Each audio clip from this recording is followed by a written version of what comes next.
জুলাই শহীদরা নেই, কিন্তু তাদের ব্যবহার্য জিনিসপত্র আগামীর বাংলাদেশ গঠনে তরুণদের অনুপ্রেরণা যোগাবে বলে মন্তব্য করেছেন অন্তর্বর্তী সরকারের শিক্ষা উপদেষ্টা চৌধুরী রফিকুল আবরার। সোমবার সকালে ঢাকা বিশ্ববিদ্যালয়ের ডাকসু ভবনে জুলাই স্মৃতি সংগ্রহশালার উদ্বোধন ও আলোচনা অনুষ্ঠানে তিনি এ মন্তব্য করেন। তাদের এক একটা মৃত্যু এই গণ আন্দোলনকে নতুন পর্যায়ে নিয়ে গেছে, আমরা সেটা জানি। সুতরাং আমার বক্তব্যের প্রথমেই পরিবারদেরকে বলছি, আপনাদের নিজস্ব যে ক্ষতি যেটা হয়েছে, যে শোক। তিনি বলেন, লম্বা জীবন নয়, দামি জীবন প্রয়োজন। জুলাইয়ের চেতনা ধারণ করার উপরও গুরুত্ব আরোপ করেন শিক্ষা উপদেষ্টা। এই সংগ্রহশালার যে ব্যবহার্য ব্যক্তি সেখানে নেই, ঠিকই নেই, কিন্তু তাদের ব্যবহার্য জিনিসপত্র এখানে রয়েছে। আমি দৃঢ়ভাবে বিশ্বাস করি এই ব্যবহার্য জিনিসপত্র একটা ধারণা দেবে, অনুপ্রেরণা যোগাবে ভবিষ্যতের বাংলাদেশের যারা কারিগর হবে সেই কারিগরদের, যে কি বাংলাদেশ তারা প্রতিষ্ঠা করার স্বপ্ন দেখেছিল সেটা জানার জন্য সেই আগ্রহ ভরে। কাজেই 52 ভাষা আন্দোলন থেকে শুরু করে 24-এর গণ অভ্যুত্থান প্রতিটি ঘটনাই মাইলফলক বলে জানিয়েছেন ঢাকা বিশ্ববিদ্যালয়ের উপাচার্য।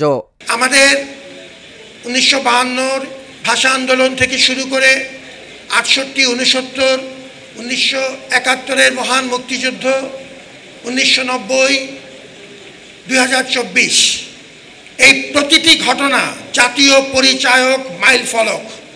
এই প্রতিটি ঘটনার পরম্পরা আছে, ধারাবাহিকতা আছে।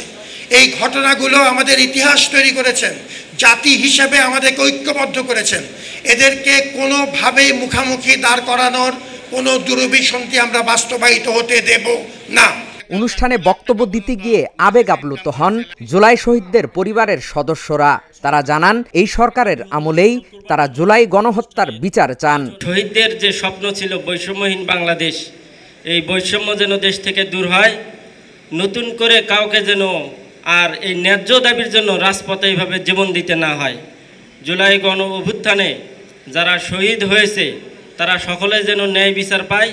অন্তর্বর্তীকালীন সরকারের কাছে আমরা এই প্রত্যাশা রাখি, এই সরকারের মেয়াদ থাকাকালীন অবস্থায় যেন আমরা এই শহীদদের বিচার দেখতে পাই। আব্বু এই সরকারকে ছাত্রদের এই দাবি মানবে, তখন আমি তাকে নিরুৎসাহিত না করে আমি বলেছিলাম, এই ছাত্রদের আন্দোলন হল একটি যৌক্তিক আন্দোলন। এই আন্দোলন 2 দিন আগে হোক পরে হোক মানতে বাধ্য হবে। তার একটা মোটিভ ছিল যে জীবনটা লম্বা নয়, দামি হওয়া চাই। জুলাই স্মৃতি সংগ্রহশালায় গিয়ে দেখা যায় 2024 সালের জুলাই এবং আগস্টে যারা শহীদ হয়েছিলেন তাদের বিভিন্ন ব্যবহার্য ব্যাগ, আইডি কার্ড, গায়ের টি শার্ট, ট্রাউজার, টুপি ও অন্যান্য জিনিসপত্র, সবগুলোর সঙ্গেই শহীদদের স্মৃতি রয়েছে।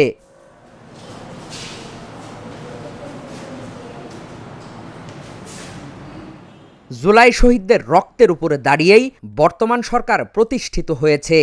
দেশ সংস্কার না হলে আবার কোনো ফ্যাসিবাদের উত্থানের আশঙ্কা দেখছেন অনুষ্ঠানে আগত সাধারণ মানুষ। হাকিম মাহি, ঢাকা জার্নাল।